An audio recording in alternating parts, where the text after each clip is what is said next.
Hey guys, what's going on? Supero here. Today I'm going to be going over my first team reveal for Supercoach AFL 2022. I've only got $700 in the remaining salary, so I've gone a bit tight for the moment. Anyway, we'll go over the defenders for the minute. The most expensive defender is Jake Lloyd, which I reckon he's probably a lock in my opinion.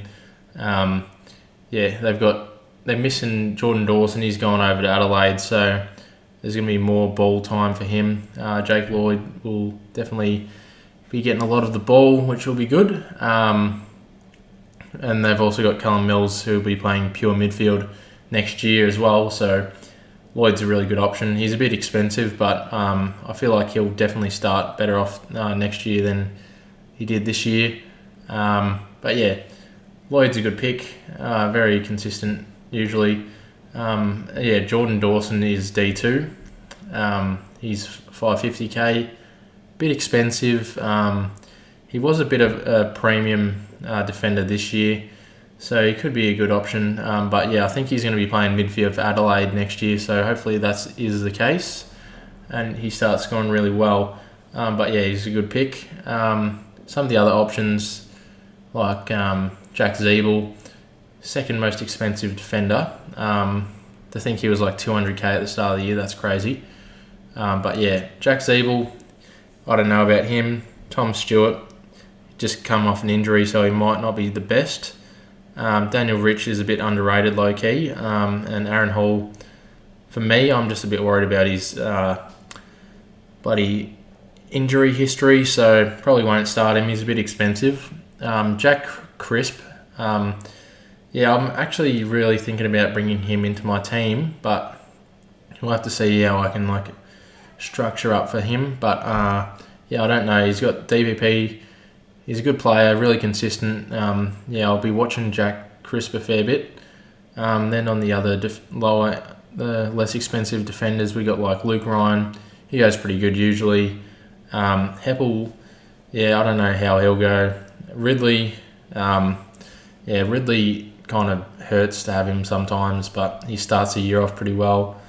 Hopefully Doherty's going well physically, and hopefully he actually comes back soon.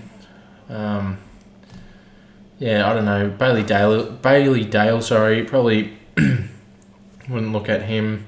But yeah, my other defender at D3 is Whitfield. He's really cheap at the moment.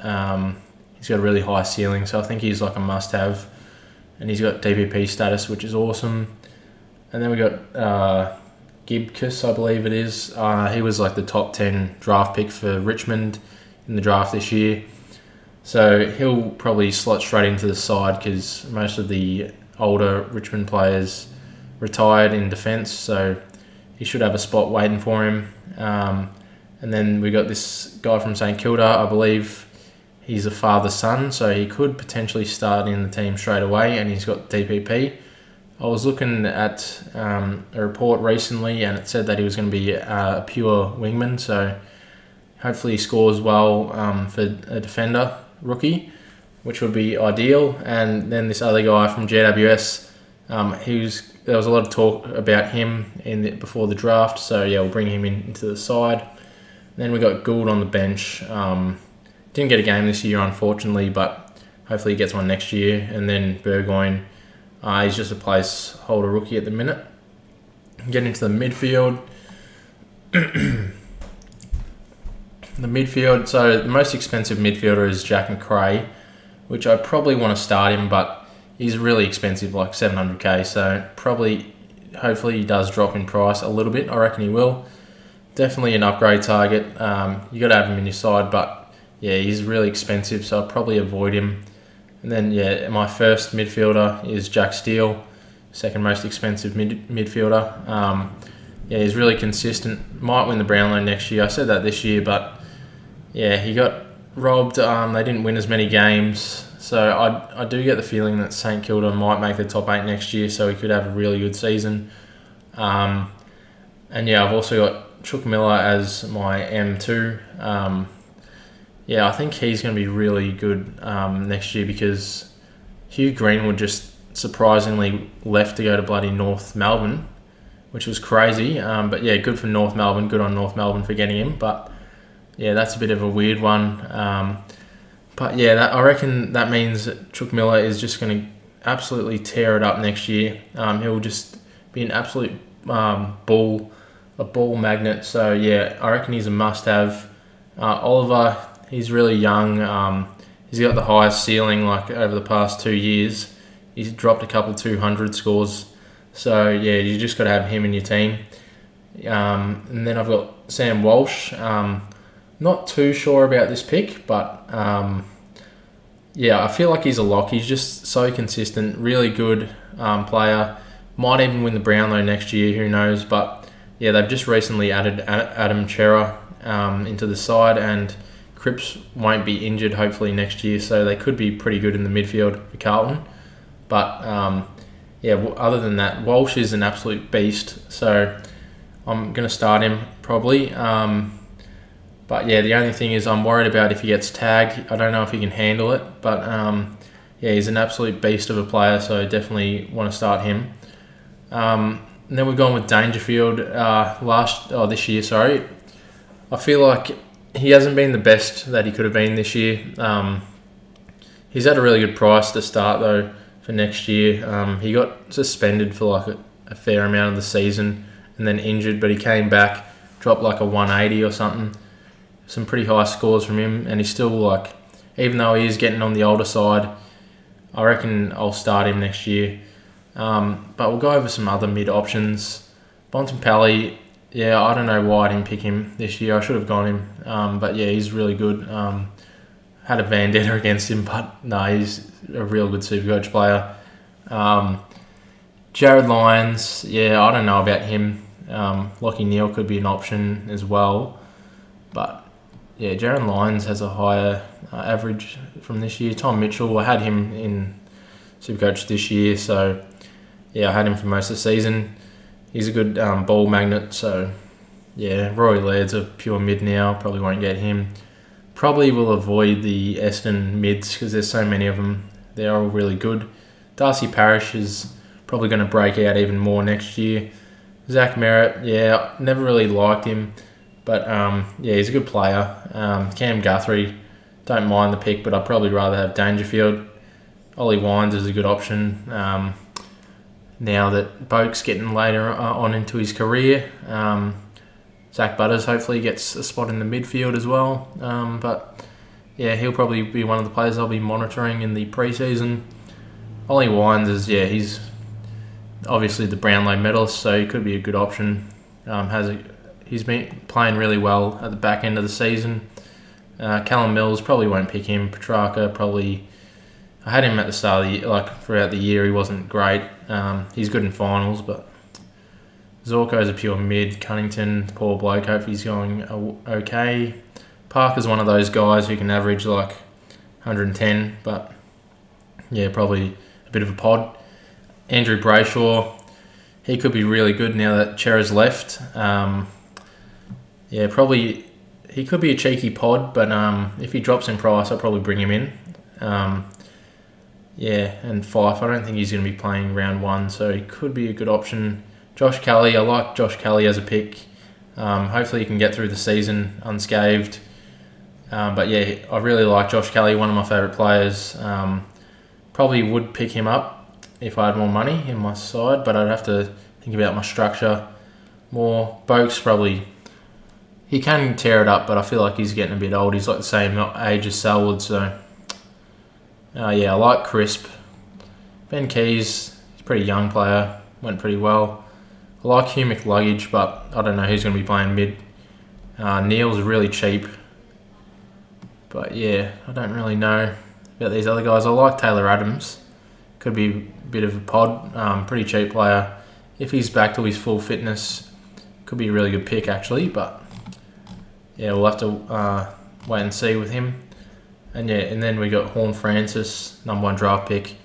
Not too sure if he slots straight into the North Melbourne midfield because they got a lot of good midfielders actually. They have like Cunnington, Anderson, Simpkin, Hugh Greenwood now. Like, yeah, really stacked midfield. But yeah, good on North Melbourne. Got Dacos. He'll be good. Should have been number 1 draft pick, but technically was. Should slide straight into the Collingwood midfield with the De Goey situation, but hopefully De Goey is back. Could be someone to look for if he's cheap. Haitley, I really like Haitley. He's a good player. Hopefully he starts getting some games for Adelaide. Could be a good midfielder if he's in the midfield. And then we got Stevens, Cooper Stevens. He was a high draft pick for the Cats a couple of years ago. He could have gone in the top 10 apparently, but he got injured in his draft year, but he still went at like pick 16 or something, so that's a good effort. But yeah, he's from Geelong, so they picked him up. And then I've got some placeholder rookies. Then the Rucks is Gawn and Darcy. I'm not too sure on Gawn. He's still the best ruckman in the competition, obviously, but hopefully he can pump out some games like he did in the prelim where he kicked 5 goals. That'd be ideal, but he probably just save himself for the prelim next year. But yeah, I don't know. Hopefully he's capable of kicking goals during the season, which it looks like he definitely can kick some goals now, which is good. So has a bit of utility. Sean Darcy, he got like back-to-back 180 scores during the season, so definitely one to look out for. I'm a bit worried about his injury history. He's a bit injury prone, but if I don't like him, I'll just bring in Grundy. I also like the Rowan Marshall pick, but Rowan Marshall's a bit undervalued, I reckon.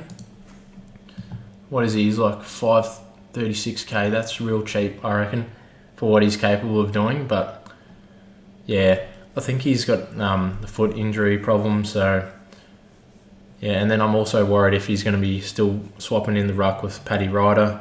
Hopefully not. But if he's a pure ruckman and Paddy Ryder's just playing forward, he could be a really good option if he's at his full fitness. Then we just have a random rookie. He'll be our loophole. In the forward line, we got Dunkley.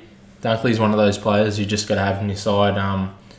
He could be on like 100 at quarter time. He's just an absolute beast. Hopefully he's recovered from his shoulder injury. But yeah, should be a good player to start. Then we got Dusty. I was going to have Taron Thomas at this spot. I do like Taron Thomas a fair bit. I had him in my first team before I realised Dusty. I forgot about Dusty, so had Taron Thomas there. But Taron Thomas only like 459k, not too bad. Could break out next year, but then again, I'm pretty worried about who's going to be playing in the midfield for North Melbourne. Now they got Horn Francis as well. Probably put Taron Thomas in the forward line. Not too sure. If he is playing pure mid, he could be an absolute bull. He was scoring really well at the back end of the year. Not sure about the forward line now. I like Zach Butters. Unfortunately, he's one of those players like Dunkley who could just be going absolutely ballistic at quarter time. He was like injured for most of this year, so it sucked. He's definitely one I'll be monitoring. Taron Thomas as well. We'll wait and see where he's playing. The Goey's pretty cheap. Probably won't pick him though. Adam Treloar's cheap, but he's probably actually going to be playing forward. I don't mind Toby Green. If he can actually play midfield, he would be an unreal pick. But I don't think he's a really good forward either way. Anyway, Jake Stringer's a good option, I guess. But I don't think he'll be getting as much mid minutes with like the Essendon midfield is just stacked. They'll probably try and give Parrish more time, so probably avoid Stringer. I don't mind Mitch Duncan, but we'll have to wait and see how he goes in the preseason game. And then we have we got Dusty. I think he's alright. I feel like just got to have him. He looks like he's pretty fit after his injury. Cornelio is an absolute steal, so everyone was going to start him. And then we got Charlie Curnow at the minute. He could be a good cash cow if he starts kicking bags. He's definitely capable of kicking 7 goals a game, so just one to look out for. And then Hollins was like a high draft pick recent years from the Gold Coast Suns. So yeah, hopefully he's at a really good price. So hopefully he gets a game. Should get a game. He was injured for most of the year. Then Motlop was Carlton's first pick in the draft this year, so he should slot straight into the forward line for them. Should be getting games. And then McGuinness, he looks pretty good. I think he's been in the system for like 2 years or 1 now. I don't know. I think it's 2 years. Been injured for most of it. So highly rated Hawthorn player. So yeah, hopefully he goes well. But yeah, that's my side, guys. Hopefully you guys enjoyed the video. Like and subscribe for more content. See you later.